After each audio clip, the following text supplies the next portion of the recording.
warahmatullahi wabarakatuh. Waalaikumsalam warahmatullahi wabarakatuh.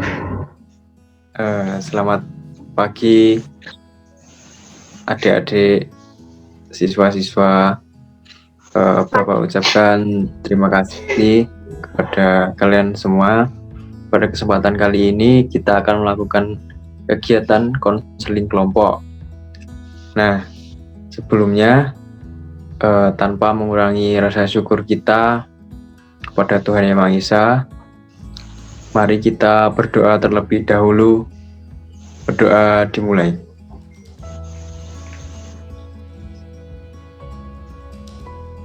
Selesai.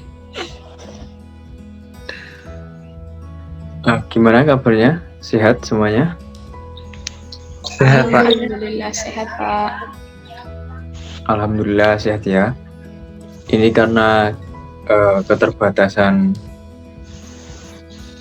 media, karena kita hanya bisa melakukan konseling kelompok secara online karena kondisi yang sekarang lagi pandemi COVID-19.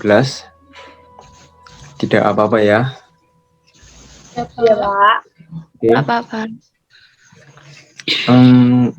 Kira-kira di antara kalian udah ada yang pernah melakukan konseling kelompok belum? Belum, Pak. Pernah, Kak? Belum pernah semuanya. Belum, Pak. Oke, sebelumnya saya jelaskan dulu. Jadi konseling kelompok itu adalah proses bantuan oleh konselor dengan memanfaatkan dinamika kelompok untuk memecahkan suatu permasalahan dalam kelompok. Contoh, jadi nanti adik-adik sekalian akan mengungkapkan masalahnya masing-masing, dan setelah kita identifikasi ternyata masalah dari salah satu dari kalian ada yang perlu diselesaikan. Nah, nanti saya sebagai ketua kelompok atau konselor akan memberikan kesempatan kepada teman-teman yang lain untuk memberikan solusi kepada salah satu dari kalian yang mempunyai masalah yang akan dibahas pada saat konseling kelompok ini. Nah, sampai paham?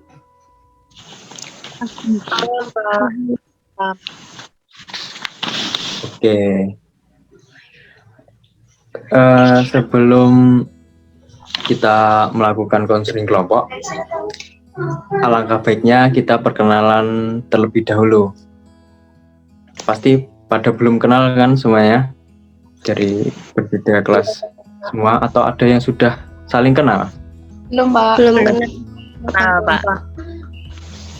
Oke. Nanti ketika menyebutkan nama, yang lain harus menjawab hai dan namanya. Contoh, nama saya Rival Kafid. Nah, nanti yang lain jawab hai Rival, gitu ya. Ya, Pak. Paham kira-kira? Ya, Pak. Paham, Pak. Oke. Sekarang silahkan dimulai terlebih dahulu. Siapa yang ingin berkenalan terlebih dahulu? Saya, Pak. Oke, silahkan. Perkenalkan, nama saya Umi Nur Hayati. Saya dari 12 IPA 3. Hai, Hai, Umi.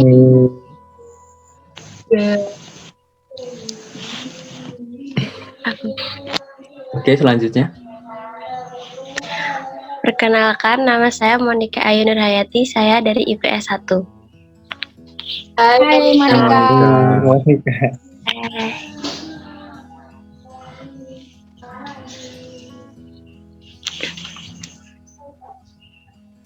Kemudian saya. Oke, selanjutnya. Ya, perkenalkan nama saya Nurjana. Saya dari kelas 12 IPA 2. Hai, Hai. Nurjana. Oke, saya perkenalkan, nama saya Nurhidiawati, bisa dipanggil Dia. Saya dari kelas IPS 12 IPS 2. Hai dia. Hai Nurdia. Perkenalkan, Oke, nama selanjutnya. saya Sarifudin, kelas 12 IPA. Hai Roshi. Hai Roshid. Hai Rosid. Oke, sudah pada kenal semua ya. Sudah, Pak. Berapa? Sekarang agar kita lebih saling mengenal lagi, kemudian tidak terlalu kaku, bagaimana kalau kita melakukan ice breaking terlebih dahulu?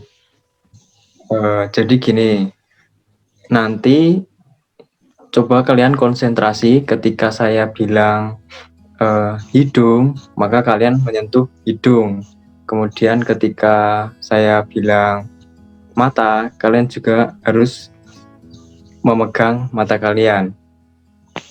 Sampai sini paham? Bisa kita Paham, coba? Ah, Mbak. Bisa. Mbak. Oke, kita coba ya. Ya, Pak. Nah, mata. Mata.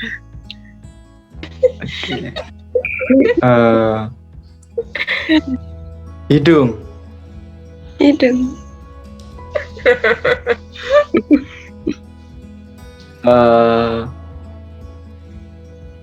Bibir. Bibir. Oke, benar semuanya ya. Lumayan mengasihkan ini. Biar tidak kaku. Ya, Pak. Nah, oke, selanjutnya sekarang saya akan menjelaskan tentang asas-asas dalam konseling kelompok. Nah, yakni yang pertama yaitu asas kerahasiaan. Ini masa kita bahas ini, kita itu tidak boleh menceritakan apa yang kita bahas dalam konseling kelompok ini. Jadi ini menjadi rahasia kita, nggak boleh kita ceritakan ke orang lain di luar kelompok ini ya. Kemudian asas kesukarelaan. Nah ini kalian tentunya secara sukarela ya mengikuti konseling kelompok ini tanpa adanya paksaan atau hanya ikut-ikut teman pastinya. Nah, selanjutnya yaitu asas keterbukaan. Yaitu di sini kalian harus terbuka terhadap masalah-masalah kalian. Kalian ceritakan apa yang menjadi masalah kalian, kemudian nanti kita bahas pada konseling kelompok ini. Nah, kurang lebih itu tadi beberapa asas yang harus kalian jalankan. Iya, Pak. Iya, Pak. Nah, biar lebih mantap lagi, kita lakukan sumpah kerahasiaan dulu ya. Iya, Pak. Ikuti saya seperti ini. Lalu nanti ikuti perkataan saya ya. Ya, Pak. Baik, Pak. Baik, Oke. Pak. Saya bersumpah akan menjaga kerahasiaan Saya Saya bersumpah menjaga Akan menjaga kerahasiaan kerahasiaan apapun yang akan diceritakan teman-teman saya apapun yang akan diceritakan teman-teman saya tidak akan saya bahas di luar tempat ini. tidak akan saya bahas di luar tempat ini. Kapanpun, dimanapun akan tetap terjaga kerahasiaannya. Kapanpun, dimanapun dimanapun akan tetap terjaga kerahasiaannya. Selesai. Oke.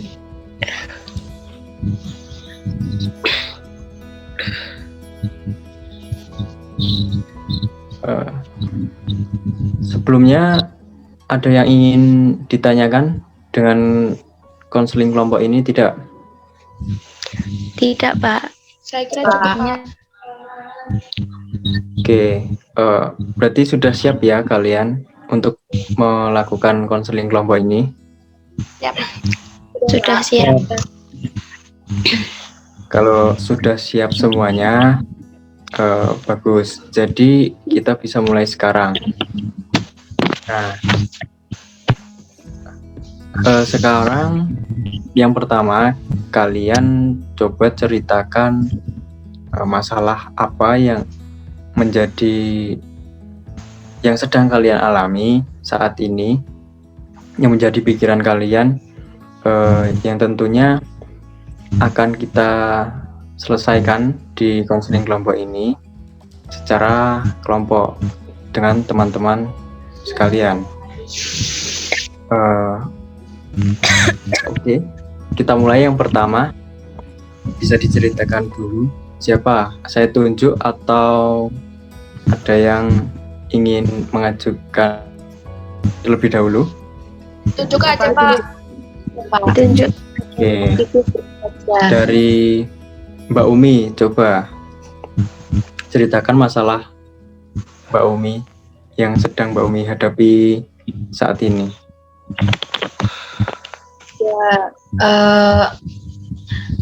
Jadi saya suka nonton film ya, Pak. Film, Oke. jadi ya drama Korea apapun itu saya tonton. Jadi itu saya sulit untuk membagi waktunya antara untuk belajar dan untuk menonton film tersebut. Sering kelupaan waktu sih, Pak, kalau saya itu. Oke, berarti sering kelupaan waktu belajar karena keseringan nonton film. Sulit, ya kelupaan sama sulit untuk membagi waktunya. Oke, selanjutnya Mbak Monica, coba ceritakan masalah apa yang kira-kira menjadi masalah Mbak Monica pada saat ini. Iya, Pak. Jadi saya tuh saat ini merasa jenuh, Pak. Jenuh belajar lebih tepatnya, karena kan sekarang belajarnya daring. Jadi saya tuh merasa kayak malas belajar, terus juga sulit untuk memahami materi yang diberikan oleh guru, gitu, Pak. Berarti karena daring ini sulit untuk memahami apa yang disampaikan guru, pelajaran-pelajarannya. Iya, Pak, betul. Oke, selanjutnya silakan Mbak Diah untuk menceritakan masalahnya. Iya, cek suara saya sudah terdengar. Sudah, silakan. Jadi gini, Pak, saya itu kan kalau siang sampai maghrib ke Isya itu kan biasanya ngebantu orang tua saya. Itu kan punya toko, saya ngebantu tunggu toko di situ gitu loh. Sedangkan saya sebenarnya juga banyak tugas, tapi karena udah capek jaga toko, terus saya itu jadi malas buat ngerjain tugasnya. Jadi seperti itu. Oke, berarti karena nyambi kerja ya, membantu orang. Oke, silakan Mas Rasid untuk menceritakan masalahnya. Saya sulitnya membagi waktu belajar. Oke, berarti Mas Rasid ini sulit dalam membagi waktu untuk belajar ya. Ya, Baiklah, yang terakhir silakan Mbak Jana untuk menceritakan masalahnya. Ya, terima kasih. Kalau saya itu tuh sama juga apa yang dirasakan oleh Mas Rosid, sulit untuk membagi waktu belajar karena saya banyak mengikuti organisasi gitu. Oh, berarti sulit membagi waktu dalam belajar karena ikut organisasi. Oke, baiklah. Semuanya sudah mengungkapkan masalahnya masing-masing ya. Nah, dari semua masalah teman-teman ini, kira-kira masalah siapa yang ingin kita bahas pada saat konseling saat ini? Masalah Mbak Jan, Pak. masalahnya Mbak Jana? Iya, Pak. Iya, Pak. Oke. Jadi masalah yang akan kita bahas ini masalah dari Mbak Jana ya.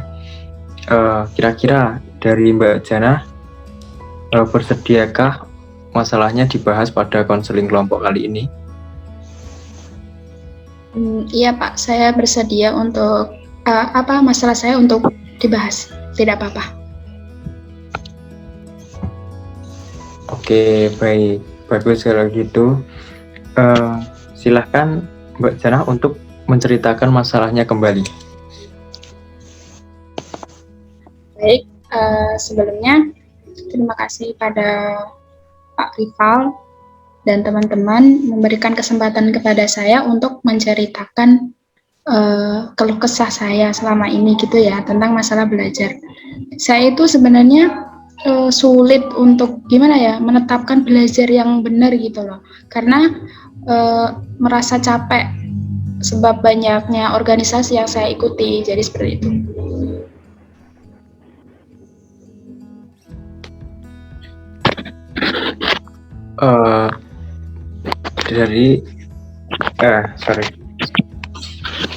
Jadi masalahnya itu karena Mbak Jana mengikuti banyak organisasi sehingga waktu belajarnya terbengkalai atau kurang bisa dalam memanajemen waktunya ya. Ya, benar sekali Pak. Nah, silakan untuk teman-teman, apakah ada yang ingin ditanyakan kepada Mbak Jana tentang masalahnya Mbak Jana ini? Saya, Pak. Oke, silakan Mbak Monica. Saya mau bertanya sama Mbak Jana. Kalau boleh tahu, untuk saat ini itu Mbak Jana mengikuti berapa organisasi?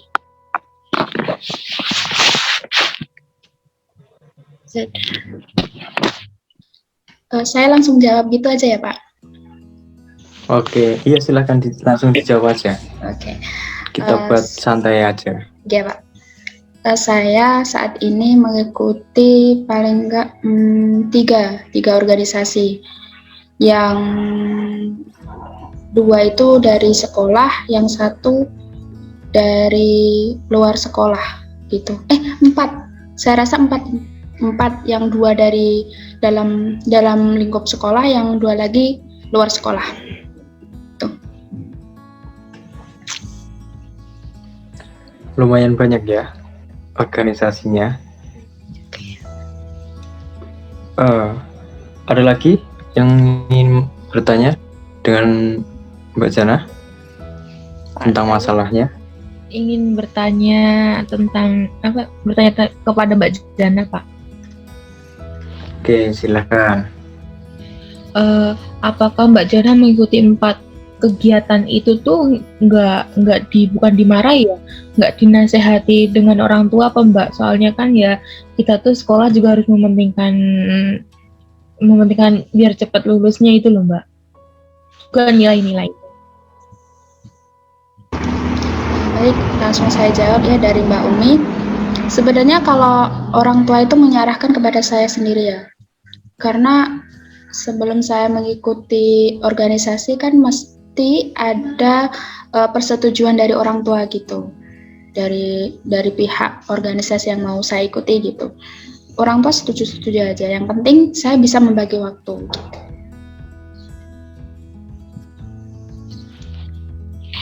Tapi kan Mbak Jana sekarang ini sulit untuk membagi waktunya antara untuk mengikuti kegiatan tersebut dengan membagi tugas mengerjakan tugas-tugas yang ada di sekolah itu kan. Ya jadi kan kalau sebelum ikut organisasi kan belum terlalu mengerti ya, paling cara pandangnya itu kan beda ya. Saya dulu mikirnya gini, kan ini pandemi gitu kan, terus belajarnya pun daring. Saya pikir kalau misalnya saya nggak ikut organisasi, mungkin saya akan menjadi bosan, gabut gitu ya, istilahnya zaman sekarang gitu ya. ya udah saya ikut aja organisasi. Terus saya mikirnya gini, kan organisasi ada 4, sedangkan hari itu ada 7. Nah, mungkin hari Senin saya bisa ikut organisasi A, hari Rabu, Selasa saya ikut organisasi B gitu. Soalnya ya untuk mengisi kekosongan gitu. Oke. Ya Mbak, oke. Dan juga Pak mau bertanya lagi nih ke Mbak Jana nih, kan tadi kan Mbak Jana sudah bilang kalau Mbak Jana kan mengikuti 4 itu. Apakah Mbak Jana tuh nggak pernah untuk berpikir, oh nanti tuh konsekuensinya tuh seperti ini, jadi saya tuh harus begini gitu? Apa Mbak Jana tidak terlintas dalam benaknya Mbak Jana? Untuk saat itu belum sampai ke situ gitu. Kan awalnya daring. Saya mikirnya itu gampang lah, bisa diatur waktunya. Nggak taunya di tengah jalan sudah berada di tengah-tengah jalan, nggak taunya saya nggak bisa untuk membagi waktu dengan baik gitu. Oh, oke Mbak Jana. Sekian Pak saya bertanyanya. Monggo teman-teman yang lain. Terima kasih Mbak Umi atas respon dan pertanyaannya. Dari teman-teman yang lain, silahkan untuk memberi respon atau pertanyaan untuk Mbak Jana.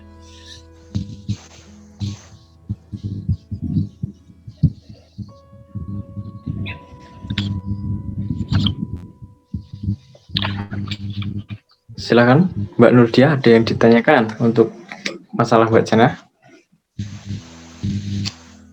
Sepertinya tidak, Pak. Oke. Nah, dari permasalahan Mbak Jana ini, kira-kira organisasi sebaya itu pastinya capek ya. Nah, Mbak Jana ini kan sulit dalam membagi waktu untuk belajar. Dari Senin sampai hari Minggu, itu kira-kira kegiatan organisasinya itu apakah setiap hari atau sehari 2 hari sekali atau seminggu hanya beberapa kali? Kalau saya itu kegiatan organisasi itu paling enggak itu dari hari Senin sampai hari Minggu, kecuali hari Sabtu. Kalau hari Sabtu saya free. Nah, dari kegiatannya itu apakah dari pagi sampai sore atau hanya jam-jam tertentu? Biasanya itu kegiatan dimulai dari jam 10 sampai jam 5-an gitu. Itu sih Pak. Online atau offline biasanya? Kebanyakan offline. Offline ya. Itu tadi permasalahannya Mbak Jana, sulit dalam manajemen waktu karena terlalu sibuk dengan kegiatannya di organisasi. Nah, ini teman-teman kira-kira ada nggak alternatif untuk Mbak Jana supaya Mbak Jana bisa memanajemen waktunya dengan baik? Silakan teman-teman untuk memberi respon. Dari siapa dulu?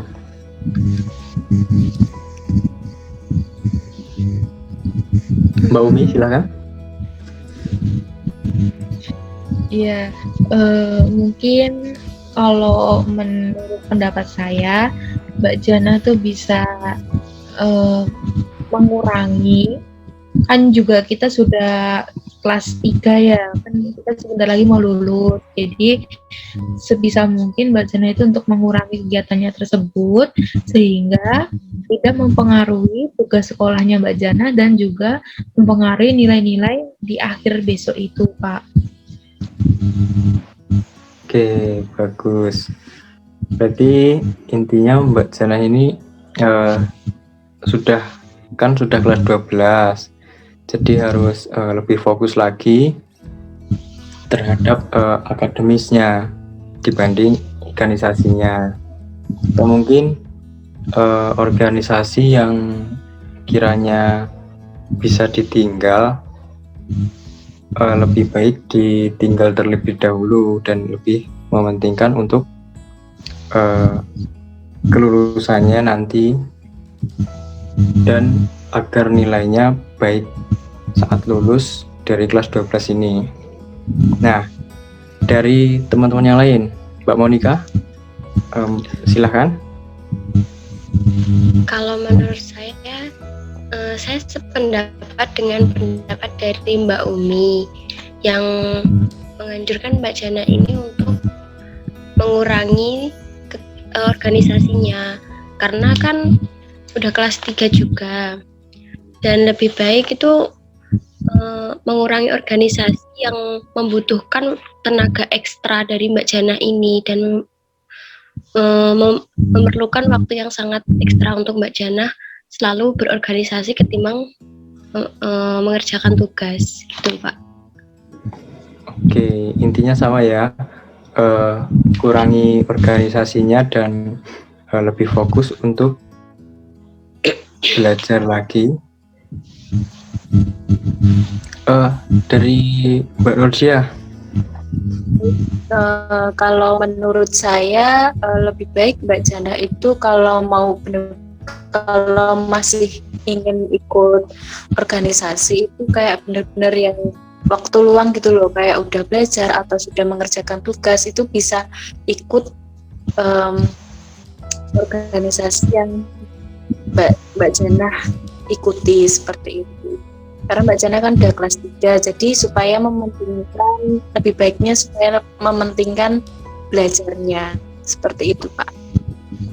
Oke, berarti intinya sama ya, didahulukan belajarnya, akademisnya, baru organisasinya. Ya, Pak. Nah, silakan dari Mas Rosid, ada tanggapan? Tidak? Tidak, Pak. Tidak. Oke. Nah, dari tanggapan teman-teman ini, silakan Mbak Jana untuk merespon kira-kira bagaimana dari tanggapan teman-teman ini. Apakah Mbak Jana sesuai dengan Mbak Jana atau tidak? Jadi terima kasih pada teman-teman semua yang telah memberi tanggapan kepada saya, memberi ibaratnya jalan alternatif dari apa yang saya rasakan, permasalahan apa yang saya rasakan saat ini. Kalau misalnya saya kan ikut 4 organisasi, itu ada Pramuka, terus ada Kerohanian Islam, terus ada Karang Taruna, terus ada kayak amal sehat, amal sehat kayak gitulah. Kalau untuk melepaskan salah satu atau salah dua itu kayaknya sayang gitu loh, karena sudah berada di tengah jalan. Tuh, masa iya belum sampai akhir aja saya sudah harus menyerah gitu aja. Saya mikirnya sih seperti itu.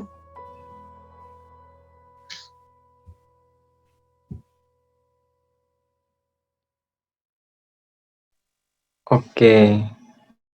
Nah, kira-kira teman-teman silahkan dari masalah Mbak Jana tadi, Mbak intinya masih sulit untuk meninggalkan organisasinya. Kira-kira ada alternatif lain dari teman-teman bisa untuk direspon dari apa yang tadi Mbak Jana sampaikan? Iya, Pak, saya mau menanggapi tadi responnya Mbak Jana. Oke. Gini ya Mbak Jana, misalnya kayak Taruna, Karang Taruna ataupun tadi yang amal tadi kan nanti misalkan kita tidak bisa melonggarkan waktunya kita untuk mengerjakan tugas maupun untuk belajar untuk ujian gitu kan, Mbak Jana nanti bisa izin, kalau enggak pendelegasian tugas kan, karena kan ada pendelegasian tugas. Jadi Mbak Jana bisa mengambil izin tersebut tanpa harus keluar dari dari kegiatannya Mbak Jana itu tersebut. Pendapat saya seperti itu, Pak. Oke, terima kasih Mbak Umi. Ada teman-teman yang lain?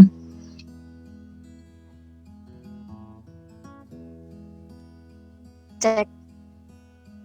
Eh,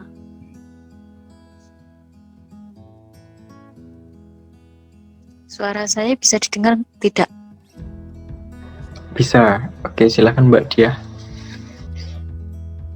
Oke, kalau menurut saya, kalau pas ada kegiatan, terus ada tugas atau memang belum belajar, Mbak Jana bisa ikut kegiatan itu setengah dari permainan gitu loh. Nah, setelahnya itu Mbak Jana menyelesaikan tugasnya seperti itu. Kalau menurut saya, ya, biar nggak capek-capek Oke. banget. Gitu. Kalau ikut full kan nanti Terima capek, kasih. terus jatuhnya males mengerjakan tugas. Oke. Terima kasih Mbak Diah. Ya, Teman yang lain, Mbak Monica? Respon dari Mbak Nurhidiah dan Mbak Umi ya. Untuk Mbak Jana, sebelum organisasi itu bisa digunakan untuk belajar, bisa digunakan untuk mengerjakan tugas, sekedar membaca buku, belajar, dan lain-lain.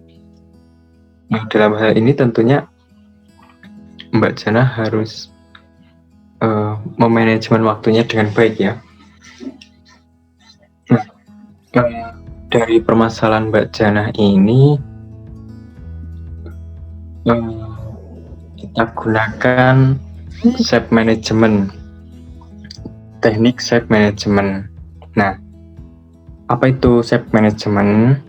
Self management adalah pendekatan kognitif behavior yang dirancang untuk membantu siswa mengontrol dan mengubah tingkah lakunya sendiri ke arah yang lebih efektif.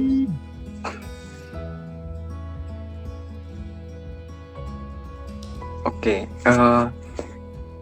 sekarang coba Mbak Jana catat kegiatan apa saja dalam sehari, kemudian seminggu, kira-kira dari bangun tidur sampai tidur lagi itu kegiatannya apa saja. Silakan Mbak Jana ambil kertas dan pulpen. Nah, catat kegiatan apa saja yang Mbak Jana lakukan setiap harinya. Kemudian coba lihat ada nggak waktu senggang untuk belajar. Seperti itu. Bisa diterapkan. Gimana kira-kira Mbak Jana? Bisa atau tidak ya? Nah, Pak, tadi saya harus menulis jadwal saya sehari-hari gitu ya? Ya, Mbak Jana tulis kegiatan apa saja yang Mbak Jana lakukan, organisasi, kemudian membantu orang tua atau sebagainya. Nah, dari banyaknya kegiatan itu pastikan ada longgarnya. Ya. Bisa setelah subuh, bisa sebelum tidur atau tidur jam berapa, itu bisa digunakan untuk belajar. Baik, Pak.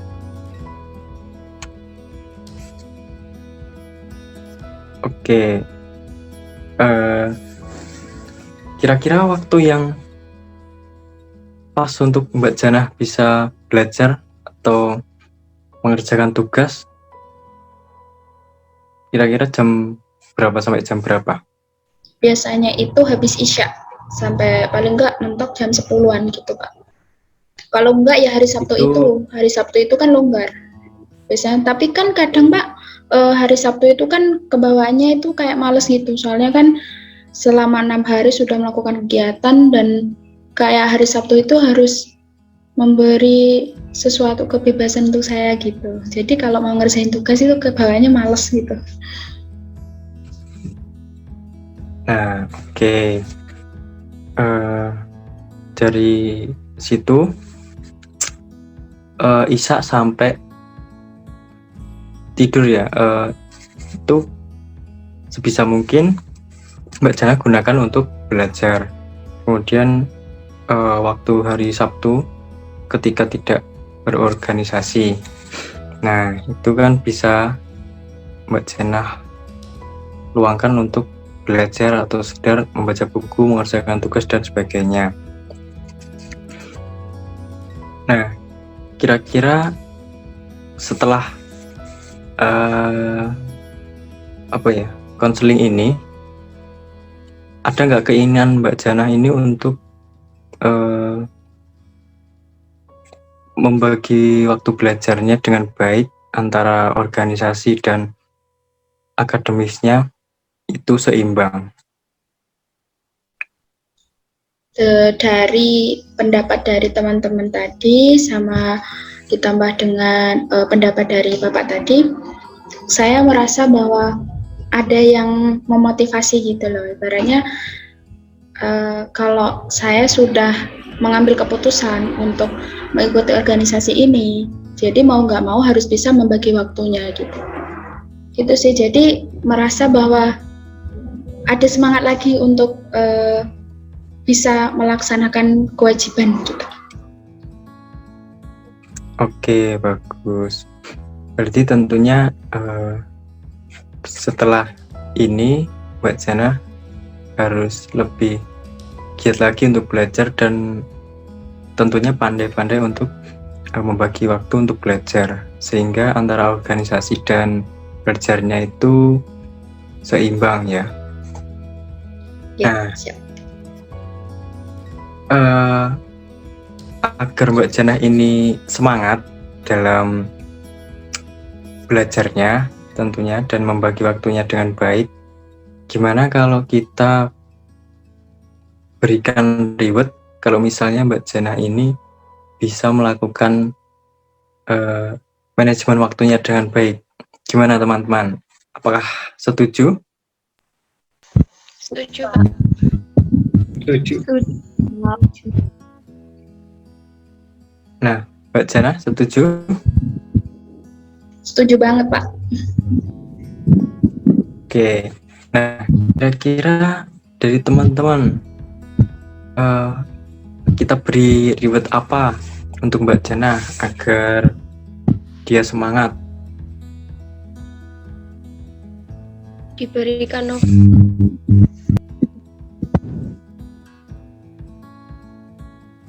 Gimana?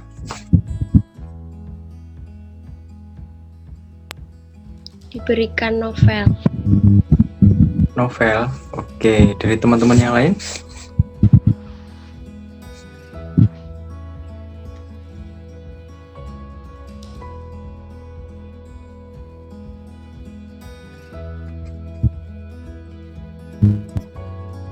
Ya, diberikan baik.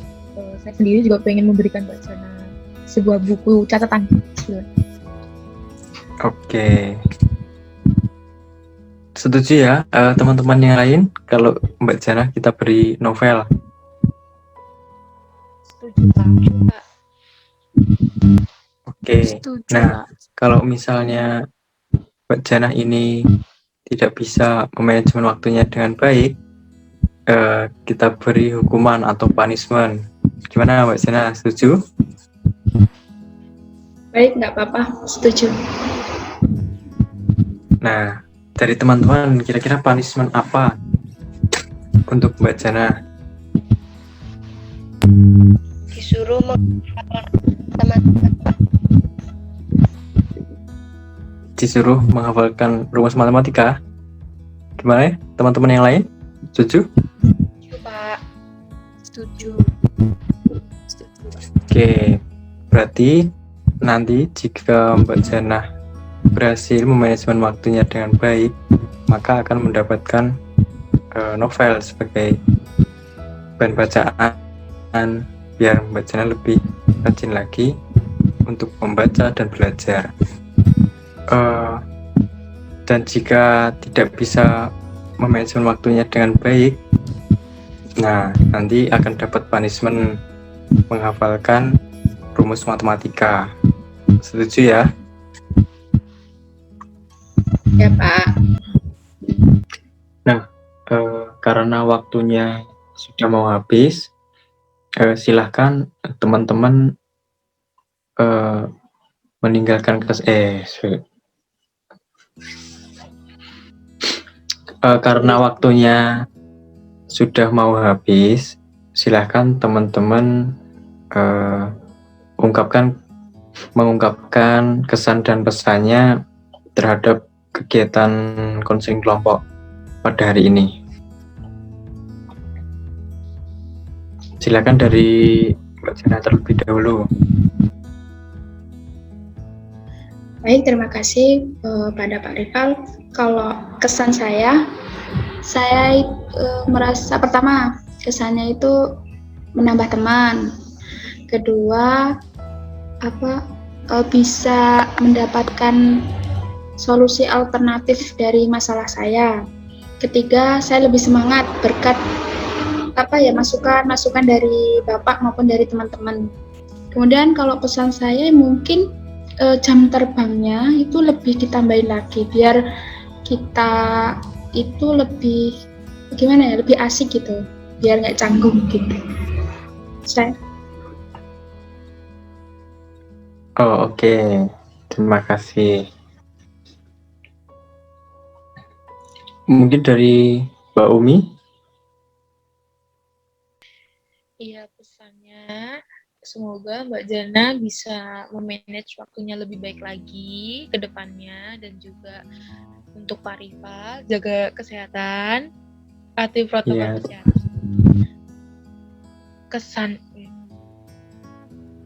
Kesannya semoga bimbingan konseling kelompok ini bisa berlanjut lagi ke depannya dan lebih bagus lagi. Oke, terima kasih. Silakan dari Mbak Monica. Enggak.